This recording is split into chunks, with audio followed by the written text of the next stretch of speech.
Hello everyone, আসসালামু আলাইকুম। সবাইকে ওয়েলকাম করছি আরেকটি রেসিপি দেখার জন্য।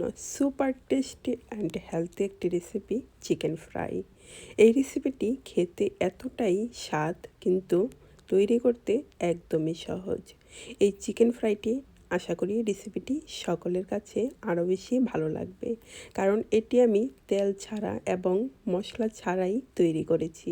মাত্র অল্প কিছু উপকরণ দিয়ে এই চিকেনটা তৈরি করেছি। এই চিকেনের রেসিপিটি শুধু বাচ্চাদের নয়, সবারই অনেক বেশি পছন্দ হবে। আশা করি রেসিপিটি ভালো লাগবে, শেষ পর্যন্ত দেখার চেষ্টা করবেন। চিকেন ফ্রাইয়ের সাথে আমি এইগুলো তৈরি করেছিলাম, নানা রকমের বান। গরম গরম খেতে কিন্তু দারুণ।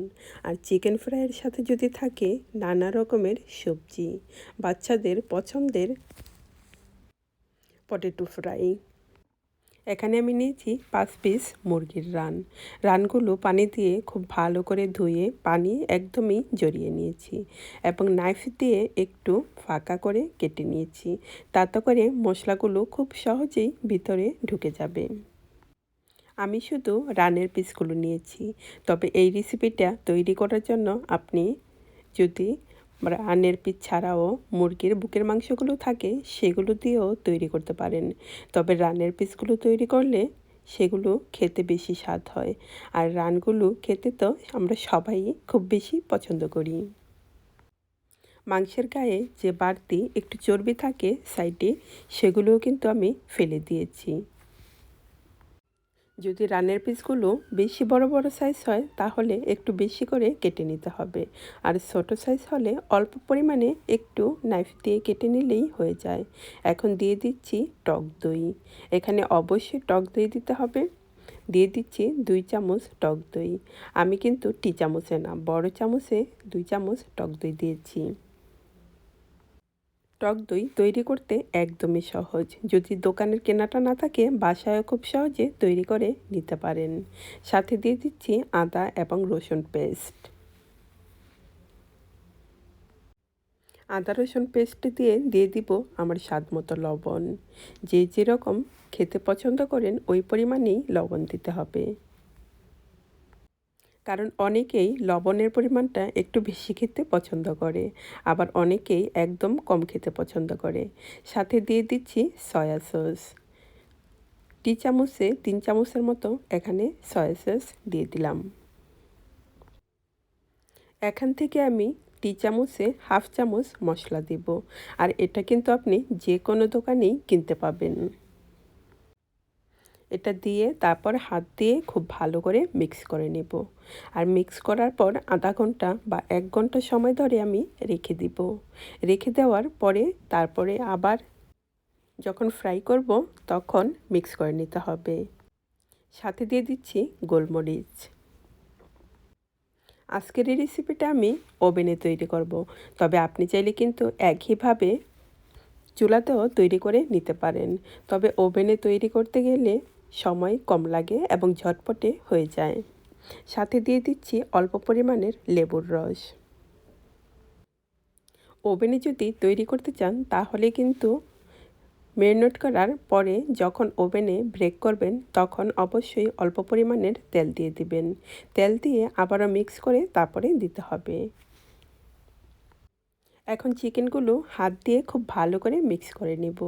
ফাঁকা জায়গাগুলো যে কেটে রেখেছি সেখানেও যাতে মশলাটা সুন্দর মতো ঢুকে যায় সেভাবে আঙ্গুল দিয়ে এভাবে করে লাগিয়ে দিতে হবে, তাহলে মশলাগুলো সুন্দর মতো ভিতরেও ঢুকে যাবে।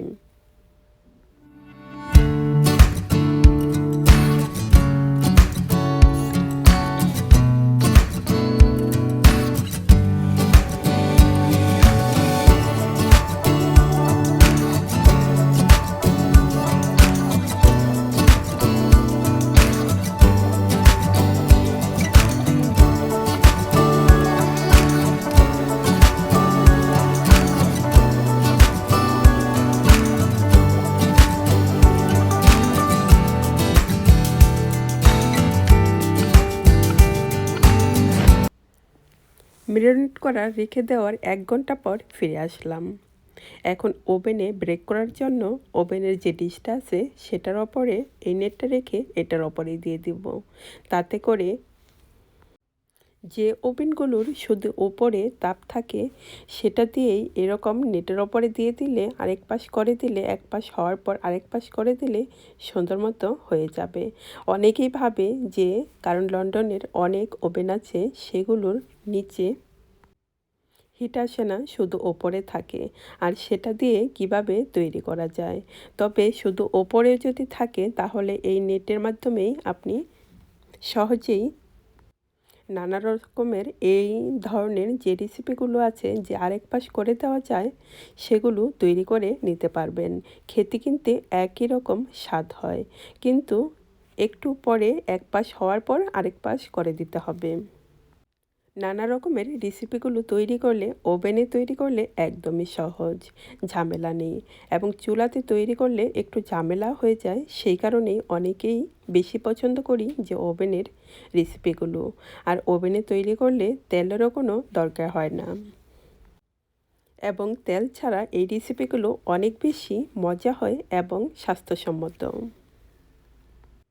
250 ডিগ্রি সেলসিয়াসে মাত্র 10 থেকে 12 মিনিটের ভিতরেই কিন্তু এই চিকেনগুলো রেডি হয়ে যাবে।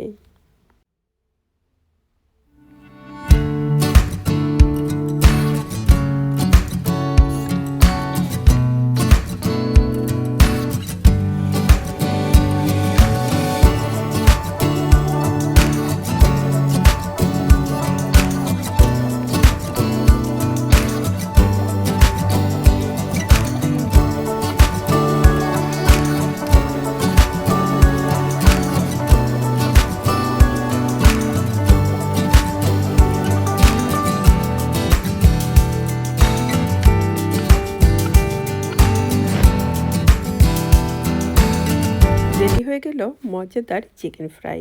রেসিপিটি কেমন লাগলো অবশ্যই কিন্তু কমেন্ট করে জানাবেন। আর ভালো লাগলে লাইক দিয়ে আপনার ফ্রেন্ড এবং ফ্যামিলির সাথেও কিন্তু শেয়ার করতে পারেন। যারা রেসিপিটি শেষ পর্যন্ত দেখলেন তাদেরকে জানাই অসংখ্য ধন্যবাদ এবং আন্তরিক অনেক অনেক শুভেচ্ছা। আজকের মতো এখানেই, আল্লাহ হাফেজ। সবাই ভালো থাকুন, সুস্থ থাকুন, বাসায় থাকুন, সেফ থাকুন, নিজের পরিবারকে নিয়ে সুখে থাকুন। আবার নতুন কোনো রেসিপি নিয়ে আপনাদের মাঝে হাজির হব। সবাই ভালো থাকুন, আল্লাহ হাফেজ, আসসালামু আলাইকুম, থ্যাংকস ফর ওয়াচিং।